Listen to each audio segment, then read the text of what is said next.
साकारं व्याप्तमें सचराचरं तत्पदं दर्शितमें तस्मै श्री गुरुवे नमः। परम पूज्य सद्गुरु स्वरूप सद्गुरु स्थान Siddhacharya doctor S.B.. Chandekar sir, परम पूज्य मैडम जी मीरा चांदेकर जी और हमारे देश देशांतर से जुड़े हुए सभी अनन्य भक्त जो आज इस गूगल मीट के कार्यक्रम में हमारे साथ जुड़े हुए हैं, उनका आज इस कार्यक्रम में हम अभिनंदन करते हैं। विगत कुछ समय से पैर में फ्रैक्चर हो जाने के कारण नवंबर 23, 2025 के बाद यह कार्यक्रम हम लोगों का थोड़ा सा स्थगित रहा, परंतु सभी की आत्मीय प्रेरणा के कारण आज से हम सभी फिर से प्रारंभ कर रहे हैं।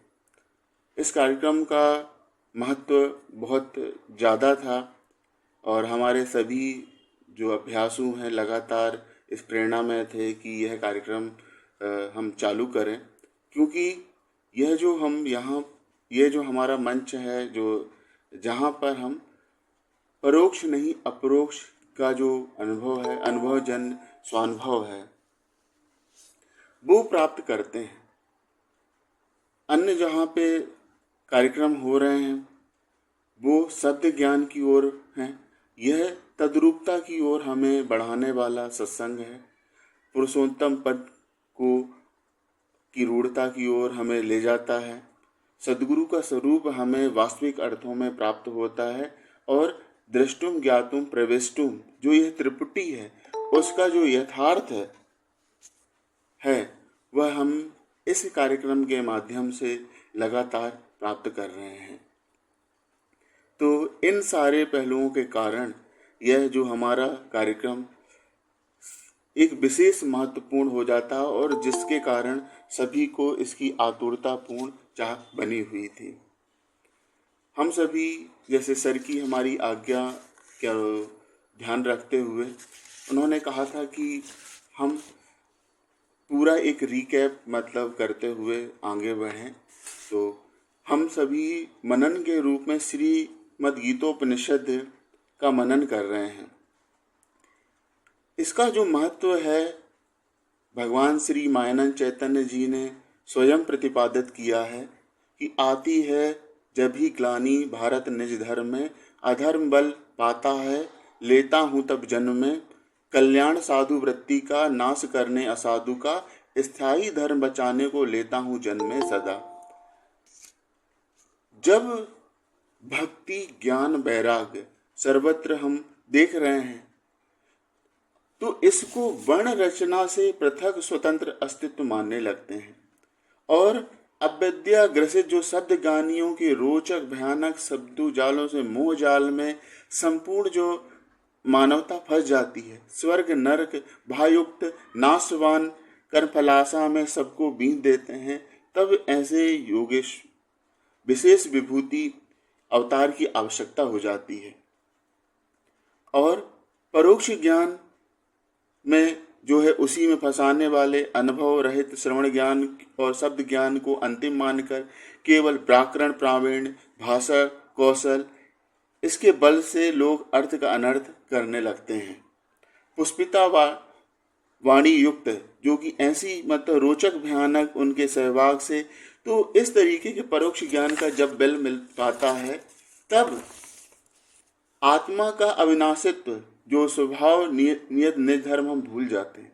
तो इस जो पृष्ठभूमि पर अवतार की आवश्यकता होती है और कुल धर्म जाति धर्म से जो निकाल करके सच्चा यथार्थ कल्याण हमारा कैसे हो उसकी ओर हम प्रवृत्त होते हैं और उन्हीं दिव्य चक्षु के सिद्धांत पर यह हमारा कार्यक्रम आधारित है। भगवान श्री मायानंद चैतन्य जी की यह जो आत्म प्रेरणा है जो उन्होंने उद्गार अपनी वसीयत नामा में लिखा था, उसको भी हमें ध्यान देने की जरूरत है कि विज्ञानशाला में शिष्य परंपरा पुत्र परंपरा नहीं चलेगी। केवल लायक यानी ईश्वरीय कार्य के हेतु आत्मसमर्पण करने वाले दिव्य चक्षुमान व्यक्ति का हक रहेगा। फिर वह पुरुष हो या स्त्री, इसी तरह संप्रदाय, पंथ इत्यादि का प्रवेश इस संस्था में ना होने पावे, इसकी सावधानता भी रखी जावे। तो यह जो उद्गार है हमेशा हमें ध्यान रखने की आवश्यकता है, क्योंकि कहीं ना कहीं इस भगवान की आज्ञा में हमें इस दौर में संकट दिखाई देना शुरू हो गया है। हम वही मतलब गुरु शिष्य परंपरा में कहीं न कहीं फंसते चले जा रहे हैं। तो जो विज्ञानशाला का जो भगवान का आदेश है उसका हम उल्लंघन कर रहे हैं। भगवान ने जो पंचायत बनाई थी अपने जो वसीयतनामा में, और उसी के अनुरूप कार्यकारिणी का निर्माण किया गया। जो विज्ञानशाला का संविधान है उसी को विस्तार किया गया, मतलब पंचायत का। तो जो भगवान की मंशा यह थी कि हम एक लोकतांत्रिक समष्टि प्रयत्न के आधार पर निर्णय लें, व्यक्तिगत निर्णय का महत्व न होकर के जो समष्टि प्रयत्न का जो निर्णय है उसको प्राथमिकता मिले, तभी हम यह जो एक विशेष लोकोत्तर कार्य, जो ईश्वरी कार्य कर पाएंगे। और जो भगवान का जो स्लोगन, जैसे हम हमेशा हर ग्रंथ के साथ उसके अंतिम पृष्ठ पर कवरिंग पर रखते हैं, तो उस ओर भी हम केवल परमेश्वर के प्रत्यक्षदार दर्शन का सारे संसार में एकमात्र स्थान विज्ञानशाला, केवल यह हमारा एक पिटा पिटाए पैटर्न न हो करके जो ये घोषणा है वो वास्तविक अर्थों में पहुँचे, इसकी भी आज के समय पे आवश्यकता है। अब हम अध्यायवार जो भगवान का संदेश और जो गीतोपनिषद की संगति के आधार पर थोड़े से विचार हैं, उसके बाद 11वें अध्याय में जो हमारा क्रम है उस पर हम बढ़ेंगे। तो हमें यह अध्याय 1 में हमें यह देखने की आवश्यकता होती है कि आवश्यकता आविष्कार की जननी है। कि अर्जुन विषाद योग जो था उसमें बहुत सारी समस्याएं एड्रेस होती हैं, वर्ण संकर, कुल धर्म, जाति धर्म, हिंसा हिंसा, पाप पुण्य आदि। उसी तरीके से जो मोक्ष इच्छा दर्शन योग है सर्वांग योग का, वह भी उसी आवश्यकता कि मुमुक्षु का जो वास्तविक कल्याण, तो भी चंचलता मेरे मन की मिटती नहीं, तत्त्वम असि, यह त्रिपुटी के जो गंभीर प्रश्न हैं उसको यहाँ पे एड्रेस किया गया। दूसरे अध्याय में कि जो गुणों को गा रहे वेद तू गुणातीत पार्थ हो, निर्द्वंद नित्य सत्वस्थ निर्योग क्षेम आप्तवान। तो भगवान यहाँ पर आत्मवान बनाने के लिए कह रहे हैं, आत्मज्ञानी नहीं कि हम बिल्कुल तोतापंथी जैसे इन्फॉर्मेशन याद कर ले रहे हैं। और आज के समय पे ऐसा दृश्य उत्पन्न हो रहा है कि दिव्य चक्षु का जो उपदेश है वो मतलब आपका बच्चों का कार्य हो गया है कि याद करके स्मरण करके उसे बोल नहीं, आत्मवान बनने के लिए और गुणातीत, इन गुणों से अतीत होने के लिए वह कहते हैं। तो उसी ओर हमारा मनन बढ़ना चाहिए। इस हेतु जो जगत हित किया जाए वह कर्म, निज सुख के लालच किया है वह बंद अधर्म। साथ ही जो मनुष्य के जो बैरी हैं, जो स्वकर्म योग में हमें उनका रिफ्लेक्शन मिलता है कि नर तन के बैरी नरक द्वार दुखदाई है, काम क्रोध मद तीन यह भाई। रजोगुण से इनका उदय प्रकृति में आया, सत्य काम लोभ रज क्रोध तमो की छाया। काम से मोह रज मत्सर मद तम माही, अस छह विकार जहाँ धनी तहाँ सुख नाही। तो स्वकर्म योगी उसी की ओर एड्रेस करता है जो भगवान श्री मायानंद चैतन्य जी का सिद्धांत है कि यही काम यही क्रोध रजोगुण से हुआ। जो हमारी सेल्फिश डिजायर है काम, यही आगे क्रोध और मद मत्सर जो ये 6 भाई हैं उनमें हमें फंसा देती है। ये अघासी महापापी यहाँ तो शत्रु जान। किसी बा शत्रु की ओर अर्जुन को एड्रेस नहीं कर रहे हैं भगवान कि धुएं को जो ढके आगी जैसे दर्पण मैल से मैली से ढकता है घर, वैसे ही ज्ञान काम से। कि इतना यह मतलब जो हमारा ज्ञान उसको भी यह आत्मज्ञान को भी ढक लेता। ज्ञानी का नित्य बैरी है अर्थत प्रयाग्नि सा, बलवान काम ने ऐसे कौनते ज्ञान है ढका। तो इसकी हमें बारंबार हमें मनन करने की आवश्यकता है। कर्म अकर्म विकर्म यह बहुत ही गूढ़ रहस्य है इसको जब हम भगवान मायानंद चैतन्य के सिद्धांत से, दिव्य चक्षु के सिद्धांत से, सर्वांग योग के योग से देखते हैं तो इनका यथार्थ खुलासा हो जाता। देखना चाहिए कर्म, जानना है विकर्म को, अकर्म ध्यान में लेना कर्म की गति को। जो भगवान ने ओरिजिनल संस्कृत के श्लोक का पाठांतर करके हमें जब यह प्रदान किया गया, तो यह रहस्य अकर्म का, कर्म अकर्म का, विकर्म का, इनकी हमें जो है बहुत स्पष्टता से धारणा बन जाती है। अकर्म कर्म में देखे, कर्म देखे अकर्म में, सो बुद्धिमान मनुष्यों में कर्मों में सब युक्त सो। तो पश्चात बीज भक्ति का अनन्य बढ़ने लगे, अकर्म रूप से दिखे विश्व में सदैव ही।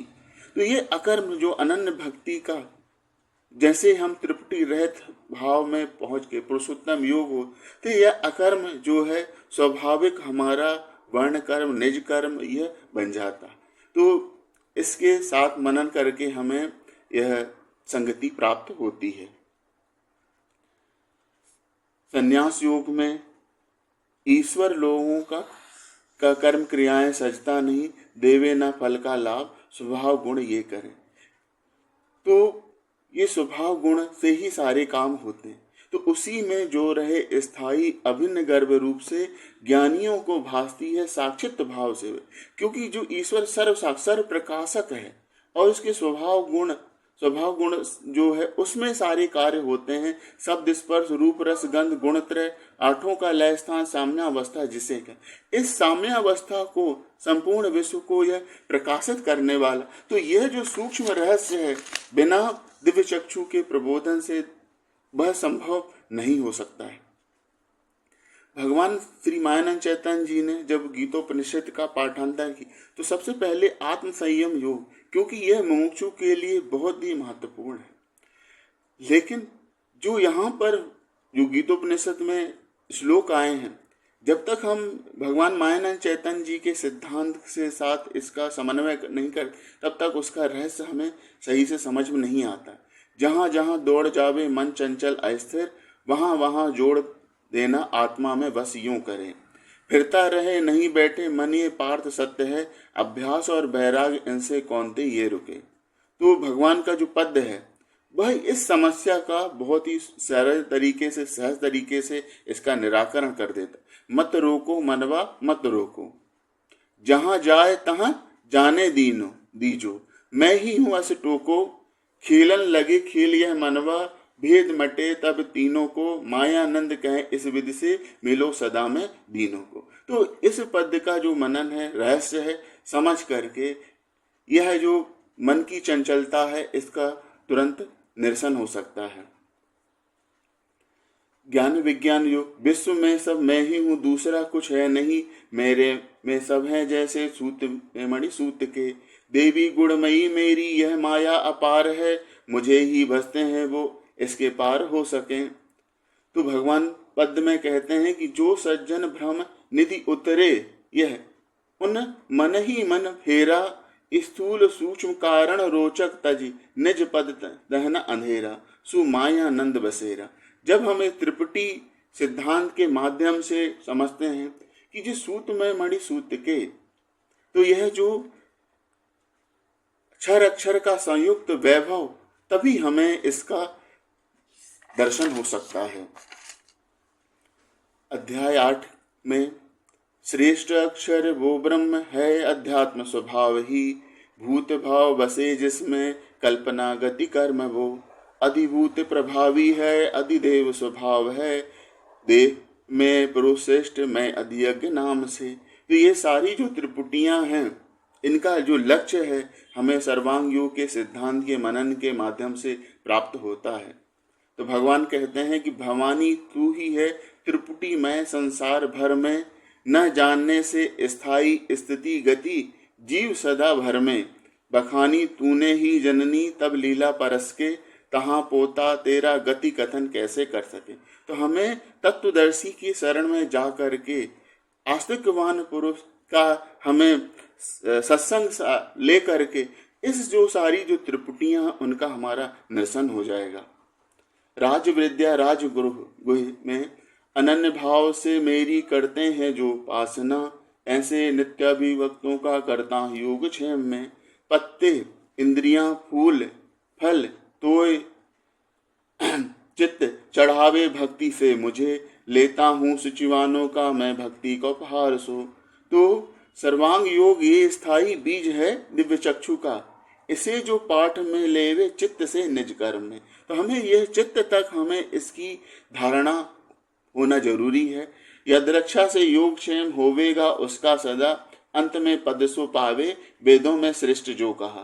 तो जो योग क्षेम है, यह जो वास्तविक योग क्षेम है कि इस अध्यात्म विद्या का पोषण जो होगा वह उसका हमें यथार्थ अर्थ यहाँ से प्राप्त होगा। चित्त से विभूति योग, चित्त से प्रेम से मेरे मन के बोध वे करें, संतोष से सदा मेरे गावे गुण रमा करें। ऐश्वर्य अथवा शोभा जो जो श्रेष्ठ प्रभाव की, वो विभूति मेरे तेज के अंश से हुई।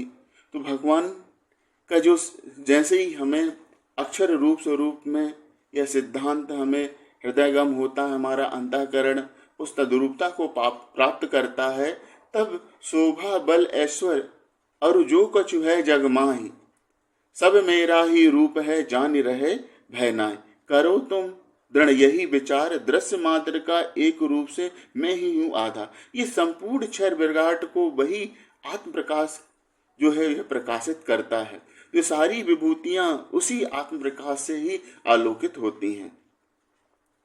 यहाँ तक एक जो मनन हुआ है अध्याय 10 तक, उसका एक मतलब रिकैप, एक प्रस्तुत करने का एक सूक्ष्म मनन जो अभ्यास हुआ है यहाँ पे रखने का प्रयास किया है।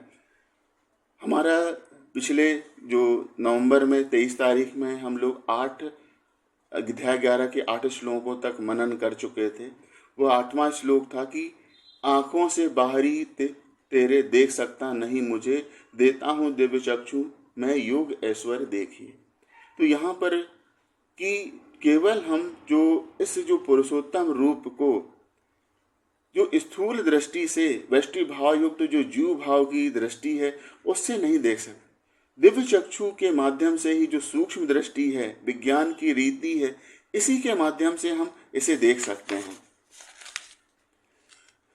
तो आगे का जो 9वां श्लोक उसी की तारतम्य है। हे राजन कह के ऐसा श्रेष्ठ योगेश कृष्ण ने दिखाया पार्थ को अपना पुरुषोत्तम रूप ये।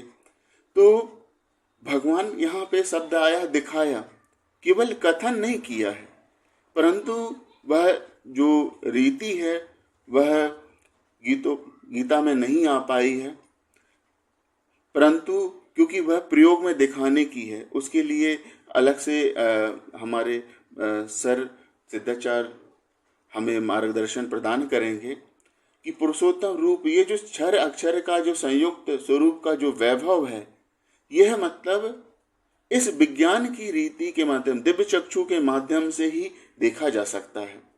तो क्या देखा उसने कि अनंत मुख है जिसमें आंखें अद्भुत रूप वो, धारे मूल्यवान शस्त्र आभूषण अनेक ही। तो अनंत मुख है, अगर हम देखा जाए तो लगभग जो गणना हुई है मनुष्यों की 7 अरब तो पृथ्वी पे मनुष्य हैं, और फिर इस जारज खानी में क्योंकि जरायुज में ही मनुष्य आता है, तो अन्य कितने सारे उसमें गाय भैंस आदि हाथी आदि इनका कितने सारे अनंत मुख है। फिर आपका जो अंडज खानी में जो पक्षी वर्ग आदि, स्वेदज खानी में बहुत तरीके कीट, कितने सारे अनंत मुख इस विश्व में हमें हैं। तो ये जो अनंत मुख का संयुक्त वैभव है, जब तक हम दिव्य चक्षु के सिद्धांत से नहीं देखें तब तक नहीं है। वो फिर बहुत सारे वो मूल्यवान शस्त्र आज के समय मिसाइल जो हैं, बैलिस्टिक क्रूज पिनाक आदि आदि जो बहुत सारी मिसाइल हो गई, आभूषण विभिन्न प्रकार के सोने चांदी प्लेटिनम आदि विभिन्न तरीके के आभूषण वो पहने हुए हैं। लेकिन जब तक वो हम देखेंगे नहीं दिव्य चक्षु, तब तक यह हमें जो विराट पुरुष है, पुरुष एव इदम सर्वम, उसका हमें फिर अनुभव नहीं आ सकता है। दिव्य माला वस्त्रधारी चढ़ावे दिव्य गंध को, सर्वाश्चर्यमयी देव अनंत मुख विश्व में। तो यह जो दिव्य माला वस्त्रधारी, अनंत तरह के जो कॉस्ट्यूम, विभिन्न तरीके से जो परफ्यूम, जो अनंत मुख विश्व में यह है। क्योंकि हम जो इसका गीता के आधार पर जो चित्र बनाया जाता है, तो उसमें मतलब वो अनंत मुख नहीं कर सकते हैं। विज्ञानशाला के पास ही एक अन्नपूर्णा आश्रम है जहाँ पर इसको चित्र बनाया गया है, परंतु उसमें भी एक लिमिटेड सिर हैं और पैर तो मतलब दो ही हैं, हाथ दो हैं, लेकिन उसमें बहुत सारे सर जोड़े गए हैं। लेकिन यह जो चित्र है, यह विश्व रूप का जो क्षर अक्षर संयुक्त वैभव है, उसका यह दृश्य है। यह दिव्य चक्षु के सिद्धांत के माध्यम से ही इसकी हमें प्रत्यक्ष अनुभूति होती है। अनंत सूर्य का तेज दिखे आकाश में, यदि एक ही काल में तो भी मिले न उस तेज से।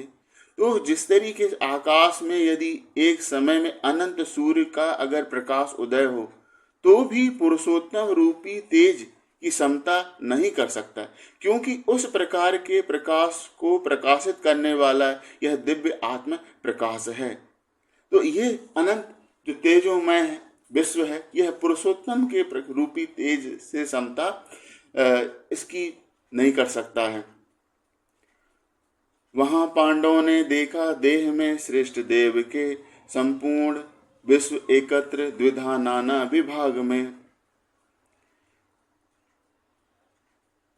तो जो पांडव ने इस पुरुषोत्तम रूपी देह में जब जगत एकत्रित अर्थात कि अक्षर रूप से जो संपूर्ण यह एकत्रित अक्षर रूप स्वरूप में जब हमें अक्षर आत्म तत्व का अनुभव होता है कि हमें संपूर्ण विश्व एकत्र एक भाव द्विधा अर्थात क्षर अक्षर का संपूर्ण नाना विभाग में, तो हमें विभिन्न तरीके के अनेक अवयव रंग रूपादि जो स्वरूप भाव प्रतीत होते हैं, इसी पुरुषोत्तम रूपी देह में हमें दिखाई पड़ते हैं।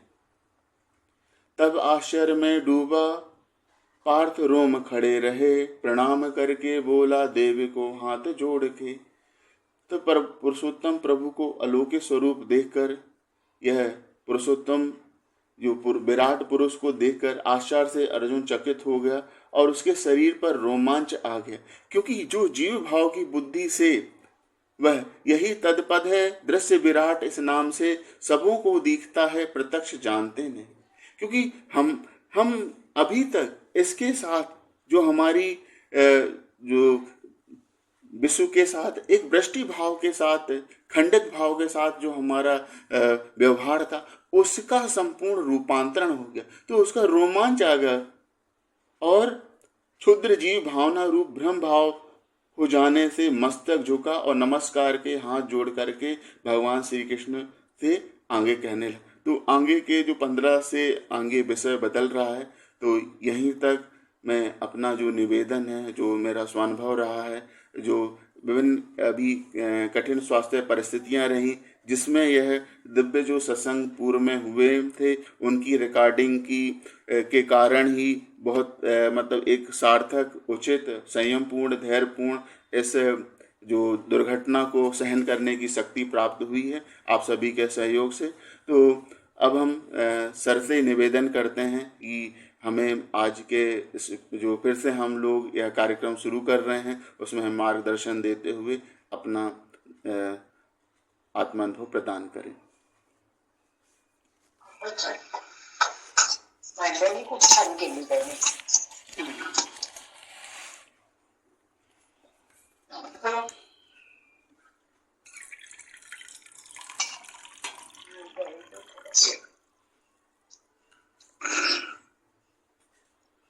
श्री गुरु के पदों को है मेरा दंडोत प्रेम से, यही प्रेम रे स्थाई कृपा दृष्टि वही।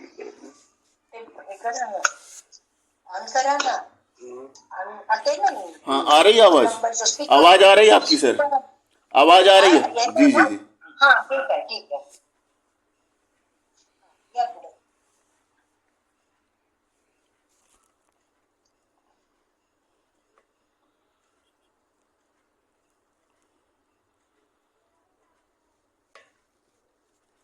आज के सत्संग में उपस्थित सर्वात्म रूप सज्जन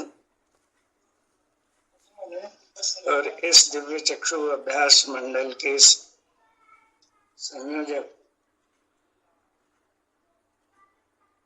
परमादरणीय श्री उदयराज जी पांडे जी,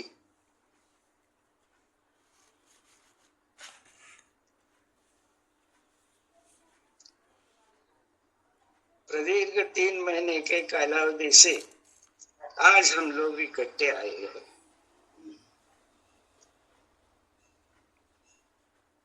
भगवत गीता का 11वां अध्याय जो है वो प्रारंभ हो गया था। तो 1 से 11वें तक की संगति जो है उन्होंने बहुत अनुभवपूर्ण रीति से सरलता से हमारे सामने रखी और विश्वरूप दर्शन का जो 8 से 16 जो है वह विश्वरूप का वैभव और विश्वरूप की शक्ति दोनों का वर्णन उन्होंने अपने वाणी में किया। प्रत्यक्ष अनुभव ये हो रहा है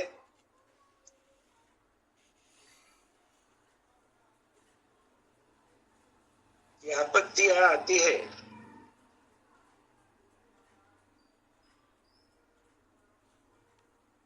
चलता है।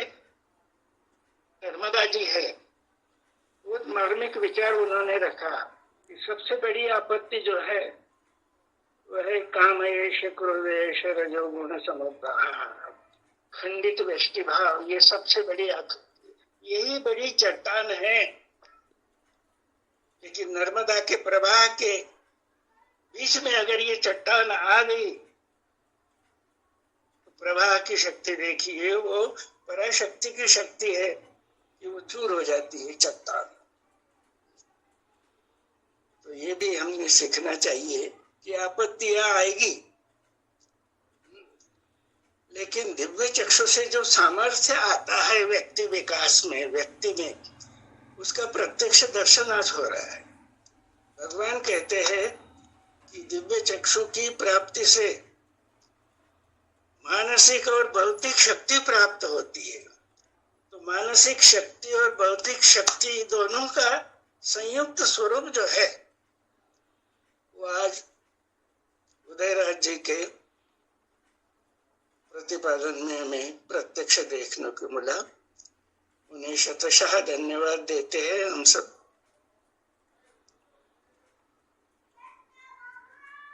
इस आपत्ति में भी त्रिताप की आपत्तियां आते ही रहेगी, लेकिन इस आपत्ति में भी उन्होंने अपना मनन चिंतन शुरू रखा और उस मनन चिंतन की स्थिरता और गहराई का परिचय भी आज हमें मिला। यह सद्गुरु भगवान की कृपा है, उन पर नर्मदा माई की पराशक्ति की कृपा है। हम सभी विज्ञानी साधकों को उन्होंने यथार्थ दिशा बतलाई।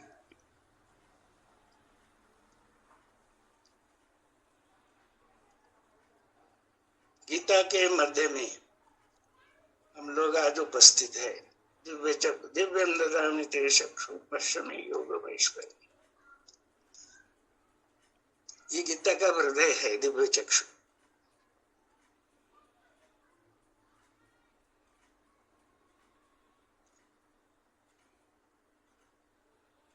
अभी तक हम परोक्ष अपरोक्ष दोनों प्रवाह से, दोनों प्रवाह में चलते चलते, नहाते नहाते 11वें अध्याय में दिव्य चक्षु का प्रत्यक्ष अनुभव जो है, यथार्थ दर्शन जो है वहां तक आ गए।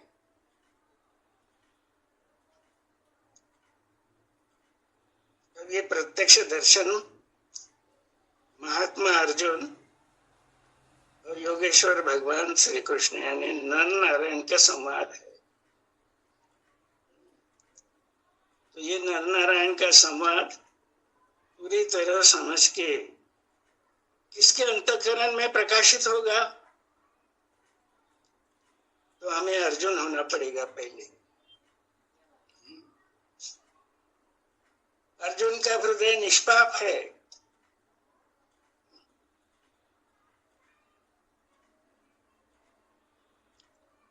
लोकेस्मिन् द्विविधा निष्ठा पुरा प्रोक्ता मया नघ। अनघ कहा है उसको। जब तक हमारे अंतःकरण में मन बुद्धि में द्वैत भ्रम है, द्वैत भाव है, तब तक मन निष्पाप नहीं हो सकता, हृदय निष्पाप नहीं हो सकता। भले कितने ही हम परोक्ष ज्ञान की व्याख्यान कर ले, मुक्ति के लिए उसका कुछ उपयोग नहीं होगा। 90 अध्याय में भी भगवान ने समझाया है कि इदम तुते गुह्यतमं प्रवक्ष्याम्य अनुसूयवे। अनुसूयवे कहा उसको। अनुसूयवे म्हणजे उसका प्रसन्न अंतःकरण है अर्जुन का, किसी के विषय में असूया नहीं है। तो उन्होंने पॉइंट पे बोल रखा कि ये असूया वगैरह विद्वेष क्यों आता है, सब ज्ञान होने के बाद भी क्यों आता है, इसके उत्तर उन्होंने गीताध्याय संगति में भी बहुत अच्छी तरह से दी है। मुझे भी कुछ सीखने मिला है उसको श्रवण करके, और मैं यहाँ जो हम सब साधक बैठे हैं उनको यही प्रार्थना करूंगा कि केवल परोक्ष अपरोक्ष ही स्वाद में न उलझते हुए और केवल परोक्ष ज्ञान में ही फंसकर सत्कार मान पूजार्थ इस भगवान ने दी हुई विद्या का दुरुपयोग न करते हुए हमें परोक्ष अपरोक्षातीत होना है। उसको अनुभव कहते हैं।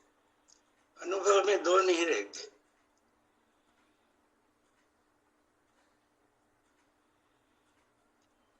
होता क्या है कि किताबों को पढ़ने से, प्रवचनों को सुनने से हम शब्द ज्ञान की और परोक्ष ज्ञान की चौथी भूमिका तक पहुंच जाते हैं। चौथी भूमिका यही सबसे बड़ा धोखा है, जिसको सत्वापत्ति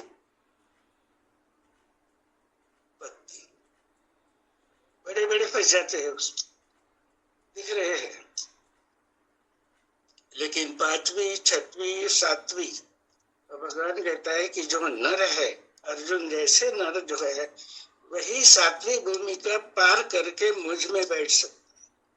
मुझ में बैठी रहूं मैं आनंद करता। तो ये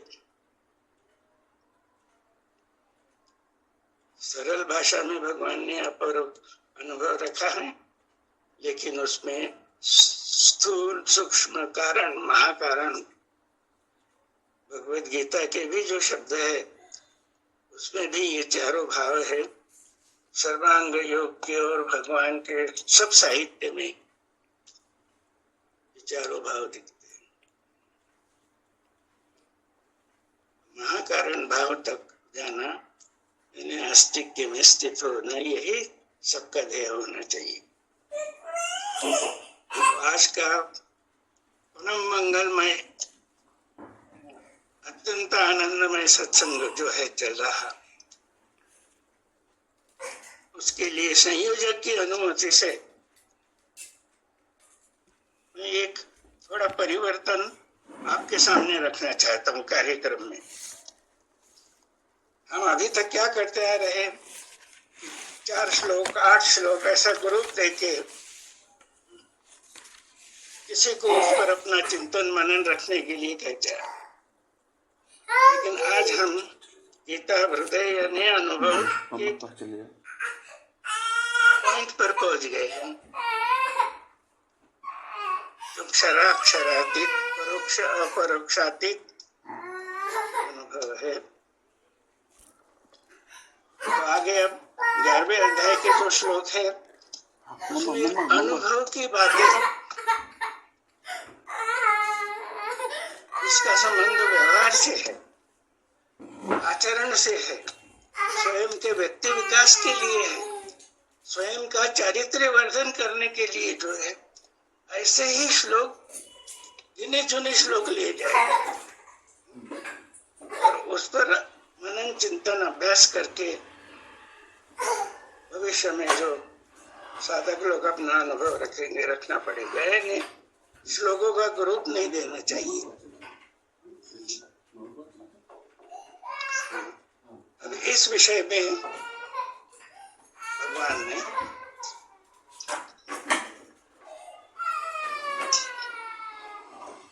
नर नारायण ग्रंथ में एक ज्येष्ठ विज्ञानी है, अमरनेर के थे, तो नर नारायण ग्रंथ सबके पास है।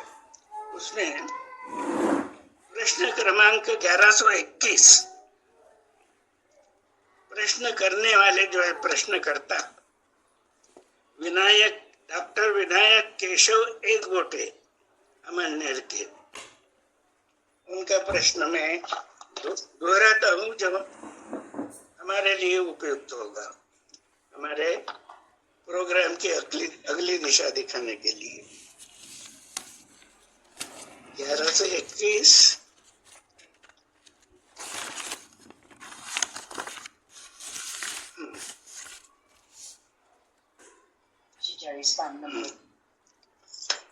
पहले प्रश्न भी पढ़ता हूँ।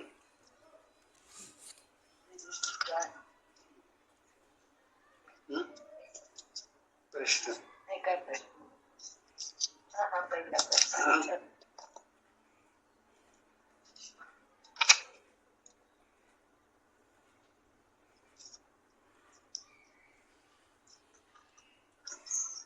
एक बूढ़े जी का प्रश्न है, दिव्य दृष्टि क्या है?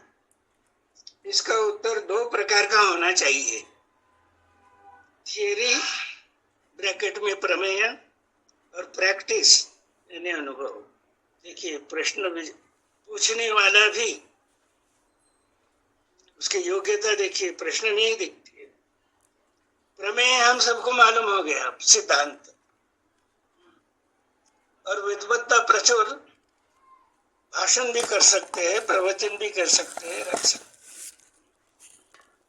भगवान कहते हैं उत्तर में, भगवान कहते हैं कि ये प्रमेय जो है जिसे सिद्धांत कहते हैं वो है सर्वांग योग। सर्वांग योग थियरी है। उत्तर भी पढ़ लेंगे। उत्तर, सप्त भूमिका अथवा व्यावृत्ति इन सबों को प्रकाशित करने वाली आत्मिक स्थिति को दिव्य दृष्टि कहते हैं। यानी भूमिका सप्त का साक्षी नारायण पद का दर्शन जो है वही इसमें लिखा है।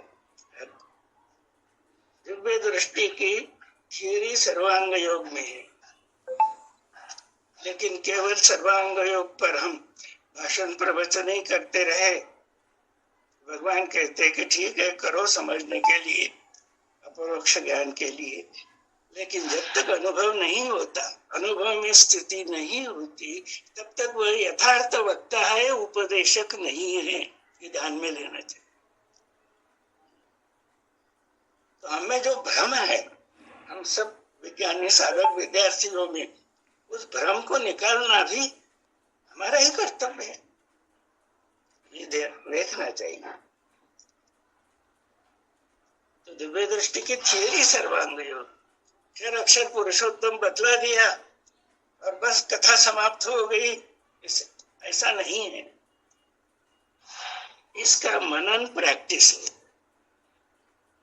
वो प्रैक्टिस क्या होती है अभी उदयराज जी ने अपने सामने रखी और हम सब लोग भी करते आ रहे हैं, अपनी शक्ति के अनुसार करते आ रहे हैं, और उसका निधिध्यास स्वरूप अनुभव है। तो मनन निधिध्यास इसका आगे का साक्षात्कार की स्थिति होती है, इसके आगे की उसी को अनुभव करना। यहाँ तक प्रश्न है, तो ये ध्यान में लेने की आवश्यकता है। इसीलिए परिवर्तन ये रहेगा थोड़ा कि आगे के जो श्लोक है वो सब प्रैक्टिकल है, भगवान बतला रहे हैं। और व्यास जी की बड़ी कृपा है कि 11वें अध्याय से 12वां जब शुरू होता है, 12, 13 आगे के सब अध्याय, उसमें दिव्य चक्षु से हमारा व्यक्ति चरित्र का विकास कैसे हो, हमारा आचरण कैसे हो, जिससे दिव्य चक्षु अंतःकरण में प्रकाशित हो जाए, उसका प्रैक्टिकल का ही स्वरूप है, प्रैक्टिकल का स्वरूप। आचरण क्या है? तो इसलिए 12वें अध्याय के 13वें अध्याय के इस तरह के अनुभव का प्रैक्टिकल आचरण में कैसा होगा ये ज्ञान, इस तरह दिए जाएंगे। 2 या 3 ही श्लोक लिए जाएंगे। उसको ये आज की जो चर्चा है उस दृष्टि से साधकों को अपना मनन रखना होगा। दूसरे, आप सब लोगों के सहमति से एक विचार रखना चाहता हूं।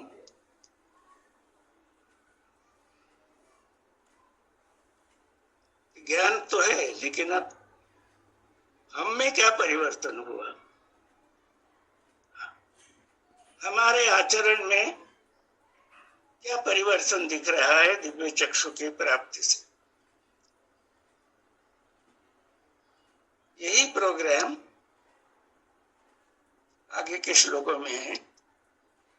सप्त भूमिकाएं जो है, तो चौथी भूमिका सप्तम जाते हैं, लेकिन उसके आगे जो है बढ़ने के लिए अंतःकरण की प्रसन्नता यानी निष्पाप अंतःकरण ही चाहिए। ज्ञान के अहंकार में, व्यष्टि भाव में अगर फंसे रहे तो लोग आपको सत्कार, मान, पूजा करेंगे, सब कुछ करेंगे। उसी में भूल गए तो भगवान सखा नहीं कहेंगे हमको। अर्जुन को सखा कह रहे, हमको नहीं कहेंगे। तो हमें सखा होना है। और भगवान यही कहते हैं कि तू छोटा नहीं है, तू मेरा और तेरा स्वरूप एक ही है। तो देह, अंतिम देह तेरा है कि नर का ही नारायण होगा। तो प्रोग्राम कैसे रहेगा व्यक्ति विकास का? मनुष्य से हम पहले नर होगी। हमारा नर का आदर्श नरवीर अर्जुन है, नर का आदर्श। और नारायण का आदर्श भगवान श्री कृष्ण और नारायण भगवान श्री मायानंद चैतन्य। तो आगे अपना अनुभव रखते वक्त, श्लोकों का अनुभव रखते वक्त, भगवान का चरित्र, भगवान का स्थान, उस कार्य का महत्व जो उदयराज जी ने रखा, वो समझ में लेने की बहुत आवश्यकता है। वसीयतनामा से शुरू किया तो हम बिल्कुल एक रिचुअल समझते हैं उसको, ऐसा नहीं। इति गुह्यतमं शास्त्रम। तब हम भगवान के साहित्य में, ग्रंथ में जो भी शब्द है, उस शब्द के उन्होंने कहा ही है कि मेरा साक्षात्कार आपका श्रवण है। श्रवण का रूपांतर मनन निधिध्यास से साक्षात्कार में करना है भगवान को।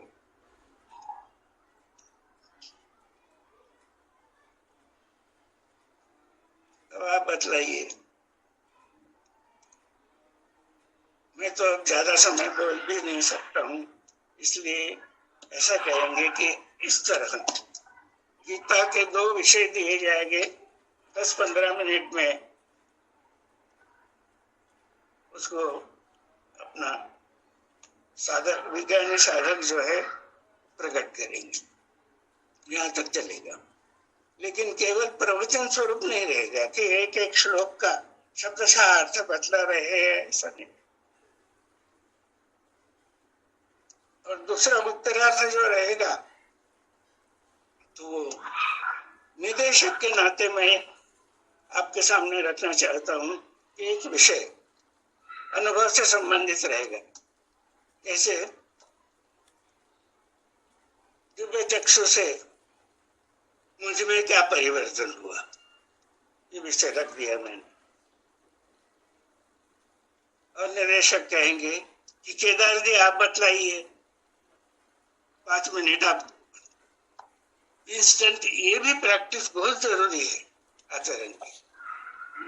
ठीक है, शुरू कीजिए। केदार जी दिखते हैं सामने दिव्य चक्षु से। मुझ में क्या परिवर्तन हुआ जो मैं स्वयं महसूस कर रहा हूँ, अनुभव कर रहा हूँ। 5 मिनट में बतलाइए बड़े केदार जी। हाँ बतातो अंदर मध्ये यार। नमस्कार। तो दिव्य चक्षु से मुझ में क्या परिवर्तन आया।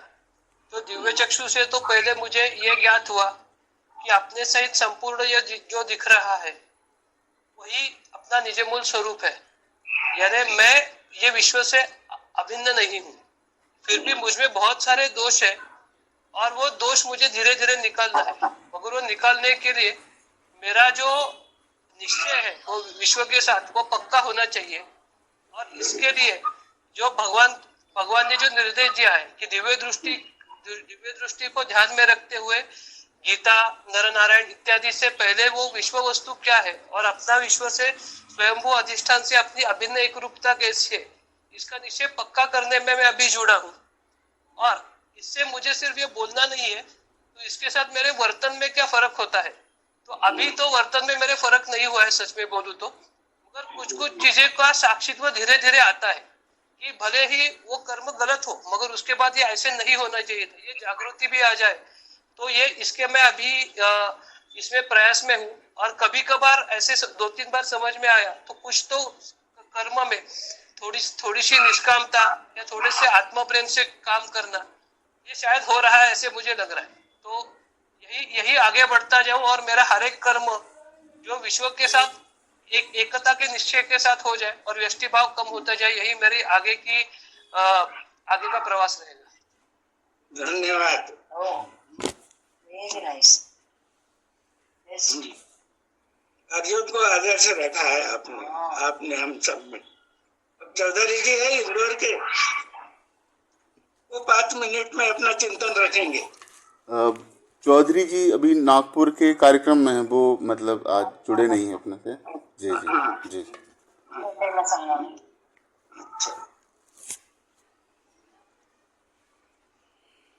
ज्ञानेश्वर जी है, दिख रहे हैं? ज्ञानेश्वर गुरु जी दिख रहे हैं? है क्या ज्ञानेश्वर?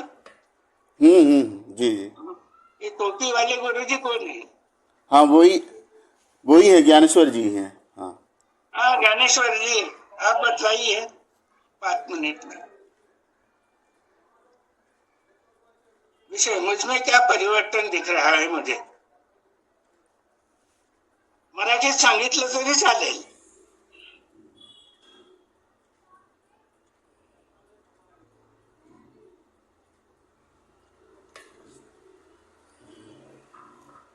मराठीतून बोला, हरकत नाही।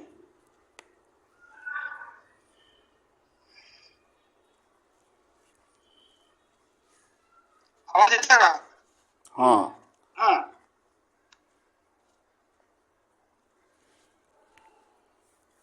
तो नागपुर की वजह से ज्यादा लोग नहीं। माइक चालू कर लीजिए ज्ञानेश्वर जी, माइक बंद है आपके। तुम्ही म्यूट वर आहात ज्ञानेश्वर भाऊ। व्हिडिओ बंद झाला, आता म्यूट काढा तुमचा। व्हिडिओ चालू झाला, आता म्यूटचं बटन बघा कुठे। नाही, परत व्हिडिओ बंद केलात तुम्ही। अब चालू हो गया है। और संभाजी लोंढे जी है, ज्वाइन हुए। संभाजी अभी आज संभाजी थोड़े से व्यस्त हैं, मतलब किसी कार्यक्रम में, तो वो जुड़ नहीं पाए हैं। जी जी।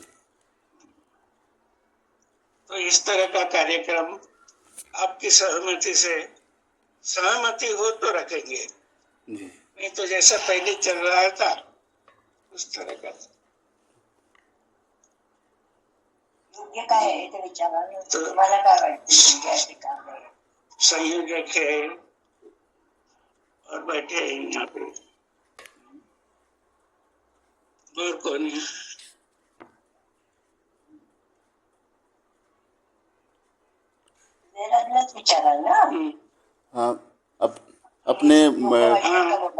वाणी जी भी जुड़े हुए हैं, वाणी जी जुड़े हुए हैं जी जी।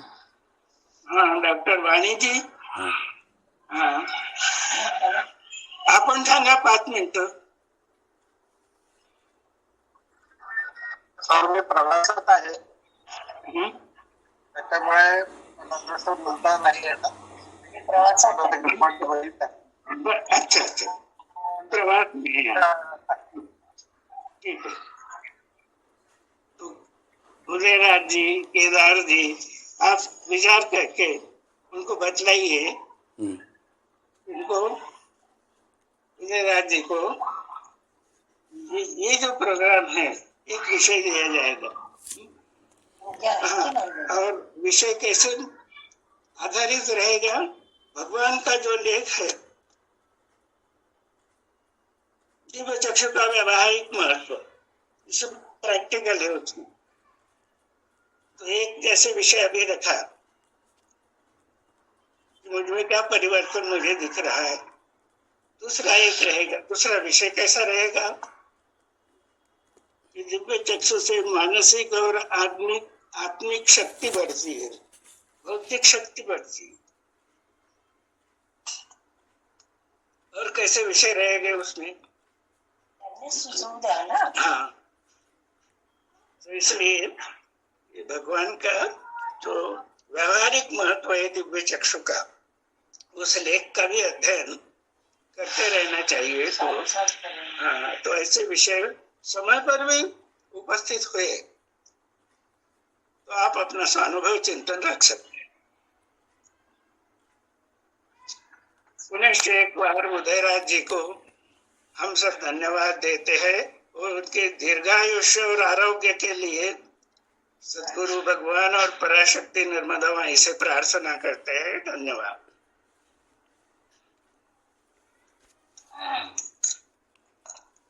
अभी अपने पास समय है, जो भी हमारे साथ जुड़े हुए हैं, अगर उन्हें कुछ प्रश्न उनके उपस्थित हो रहे हैं तो वो चर्चा कर सकते हैं. सर हमारे जुड़े हुए हैं, कोई भी शंका समाधान के लिए प्रश्न उपस्थित हो रहा है तो अभी समय है, तो अपन उन पे चर्चा हो जाएगी.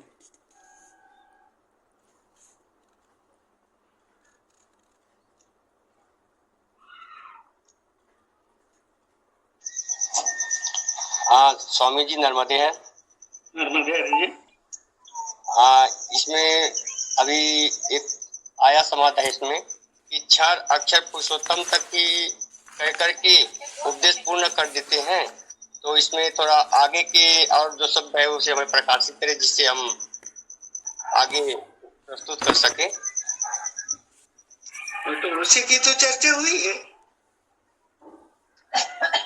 यहाँ पे, आज उसी की चर्चा हुई ना.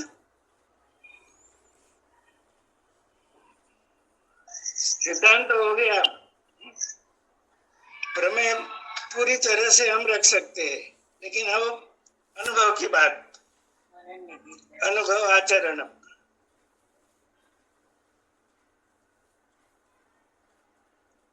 तो भगवान कहते हैं कि ये जो सप्त भूमिकाएं है, मैं स्वयं का चरित्र हमेशा निर्दोष रखने में लगा रहता हूँ, अन्यत्र ध्यान नहीं देता, क्योंकि स्वयं का चरित्र आत्मवत है या नहीं यह देखने वाले का स्थायी कल्याण होता है.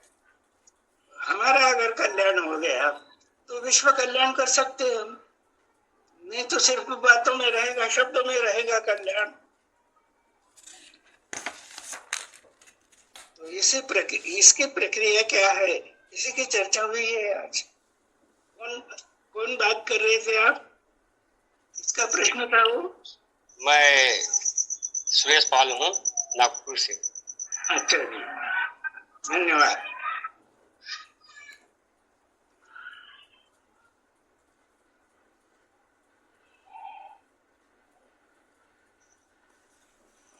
तो उदयराज जी, केदार जी.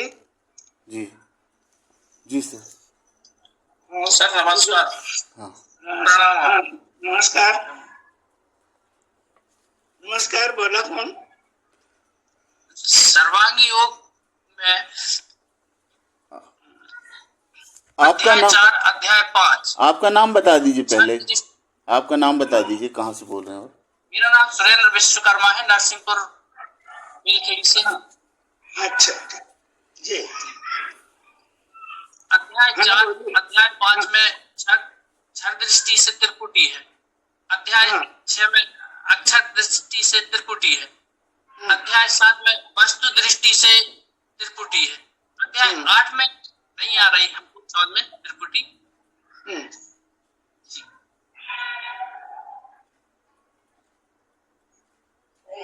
अध्याय 8 में जी हाँ त्रिपुटी का लय हो गया है ना वहाँ पे। जी सातवीं में ही अध्याय 7 में ही त्रिपुटी का लय हो गया है। एक ही वस्तु में जानो कल्पित भावती में निज रूप लखाने को निज रूप देख के अगर स्थिति उसमें हो गई तो अवाच्य है, अद्वैत स्थान है पूरा। त्रिपुटी कैसे रहेगी वहां? इसीलिए उसको त्रिपुटी रहित भाव 7 और 8 में सायुज्यता का भाव रखा है भगवान ने, जो आस्तिक की स्थिति है, और 7 में त्रिपुटी रहित भाव जो परम पद पुरुषोत्तम की स्थिति है।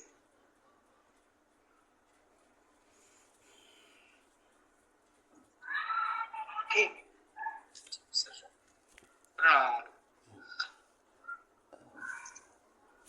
आज के उदयराज जी, हाँ उदयराज जी, केदार जी, ये आखिरी का जो मैंने एक उपक्रम एक्टिविटी प्रपोज की थी, वो रखना या रखने की जरूरत नहीं है। योग्य है का? योग्य है क्या? है, ऐसा करेंगे। विचार रख सकते हैं। जी जी, आपका विचार बतलाइए। तो मुझे और एक ऐसे छोटी सी बात उसमें लगी कि जैसे नक्शोमय विज्ञान में जो नक्शा देके व्यवहारिक महत्व जो दिया है आनंद चैतन्य जी ने, उस तरीके से वो जो बात चल रही है, जो 3-4 श्लोक देंगे आप, उसमें से व्यवहारिक महत्व भी हम लोग बता सकते हैं। पहले तो उससे शुरू करेंगे और फिर समय बचेगा तो आप जैसे बोले कि ये एक कोई पॉइंट लिया और इसके ऊपर अपना अनुभव बताइए, व्यवहारिक अनुभव, तो वो भी दोनों भी कर सकते हैं। नहीं, पहले तो संयोजक की सम्मति से केवल 8-10 श्लोक या 5-6 श्लोक इकट्ठा न देते हुए वो तो स्वीकृत हो गया सबको कि जिसमें प्रैक्टिस अनुभव की ही बातें रहेगी, आचरण का ही, आचरण से संबंधित श्लोक ही चुने जाएंगे। अब ये जो आखिरी का कहा भी इंस्टेंट श्लोक लिया है, तो ये इंस्टेंट विषय जो है दिव्य चक्षु का व्यवहार, ये जो भगवान का लेख है, उस लेख में से ही एकादा सूत्र चुना जाएगा। जैसे ये निद्रा का रूपांतर जागृति में होते ही विश्व रूप का वैभव और शक्ति दिखने लगती है।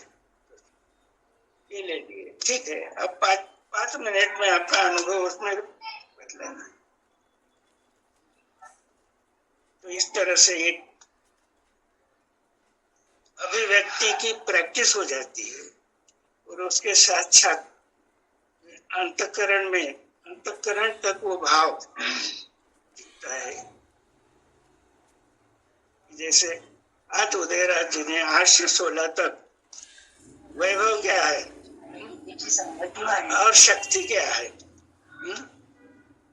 दिव्य सूर्य सहस्त्र से, इसमें ये श्लोक में शक्ति है मैंने बताया, और वैभव क्या है, उस अक्षर का सर्व वैभव 3-4 श्लोकों में आ गया है। और 1000 सूर्य एक बार भी अगर प्रकट हो गए तो भी इस विश्वरूप परमात्मा के तेजस्विता से नहीं मिल सकता, सामने नहीं मिल सकता।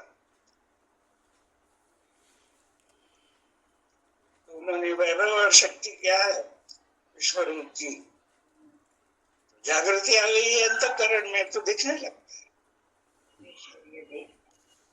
तो जगत के जो विचार है त्रय गुण्य विषय आवेदा, उसको ध्यान ही नहीं जाएगा। मैं विलीन नहीं होते जाएगा, बचेगा ही नहीं। ठीक है, प्रार्थना करते उदयराज इससे कि आप समारोह कीजिए। आज हम सबके बीच में आदरणीय श्री गोरा गोयल जी भी जुड़ी हुई हैं। अगर कुछ कहना चाह रही हूँ एक आध मिनट में आप अपने जी हाँ, वे कुछ कहना चाहते हैं। तो गोरा जी आ रही आवाज? हाँ।